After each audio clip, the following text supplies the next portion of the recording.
Do people hate you for calling them to worship Allah alone? Dawa. Episode 8. Assalamu alaikum, Isa. Mom is calling you.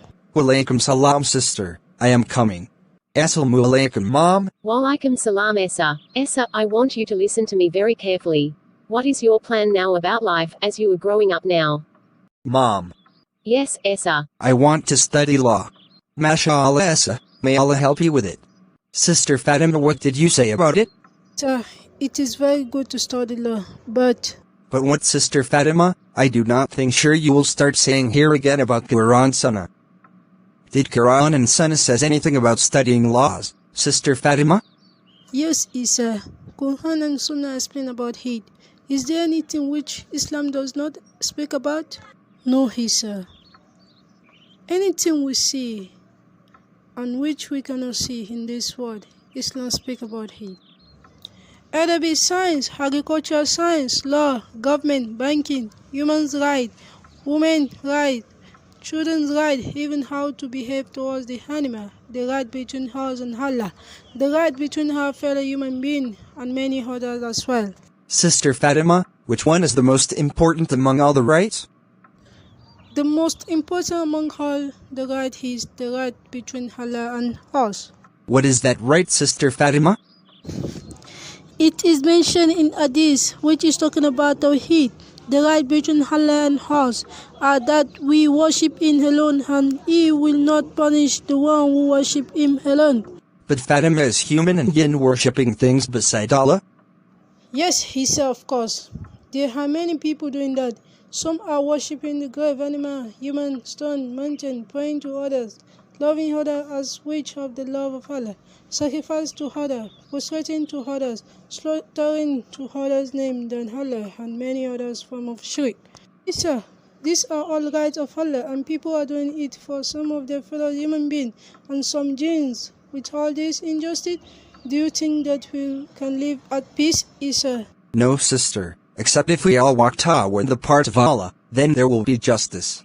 In order to be justice, we must be honest, truthful, loyal to ourselves, and the most important one is to be patient in order to be justice. Okay, Mom, I hope Isa listen to the speech and work towards it in order to be a good and just lawyer in the future. Yes, Fatima, thank you for the advice you give to him. Yes, Fatima, I am so proud of you. Thank you, Mom and Dad. See you later. Yes, Dad and Mom, see you later.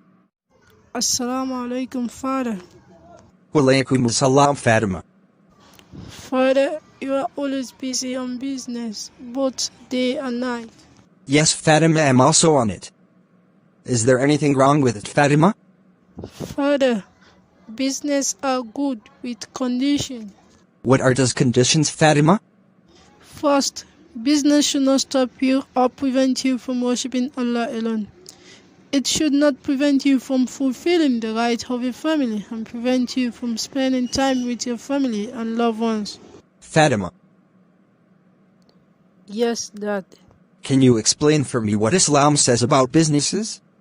Okay, Father. I will explain about 5 tips in business which Islam talk about. Okay, Fatima, I'm listening. First, Islam has given guidance for every part of life. Every guardian has some underlying benefit and moral values. Business is no exception. Islam gives us an entire framework to conduct business in a just, fair, and ethical manner. These teachings are not solely for Muslims. Everyone who believes in fair trading and moral values is encouraged to adhere and promote those principles. I will come to 5 tips about business. 1. Selling lawful items. A business should trade only that which is lawful.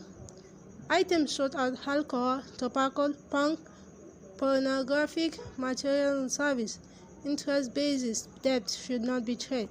The data exhibiting the harm of each to oneself, the society, the economic, and the taxpayer is easily accessible.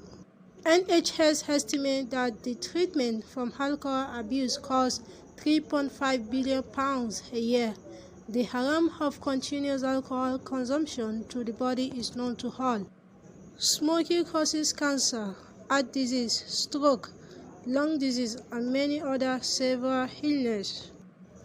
These are just two case studies, but whatever unlawful items in Islam are known to cause harm to individuals and the society, physiologically, economically, psychologically, morally, and spiritually. Number 2. Honesty. Islam has strong guidance on being honest and upholding integrity in all walks of life. However, there's an extra emphasis of upholding honesty and integrity in business as the stakes are high. Due to the information asymmetry between the vendor and buyer, trust plays a big role. Many of the corporate scandals in these past 7 years, think Volkswagen or Welfare, has been case of wide-scale dishonesty. Accenture Competitive Agility Index, a 7,000 company 20 industry analysis, for the first time tangibly qualified how a decline in stockholder trust impacts a company's financial performance. The analysis revealed more than half, 54% of companies on the index experienced a material drop in trust from incidents such as product recall, fraud, data breaches, and CSU misstep, which equate to a minimum of $180 billion in mixed revenue. Worst following a drop in trust, a company index score dropped 2 points on average, negatively impacting revenue growth by 6% and EBITDA by 10% on average. Avant Business Review. Prophet ﷺ said, "The honest and trustworthy merchants will be with the Prophet, the truthful and the martyr." Source: Sunnah al-Tirmidhi. But 3.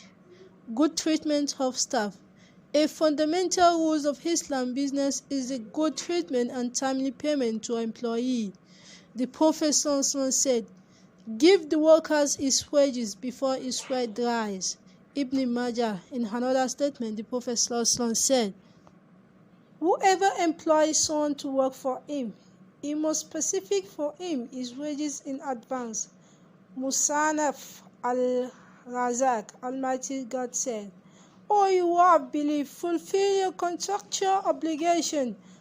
Surah Al-Ma'idah, ayah number 1.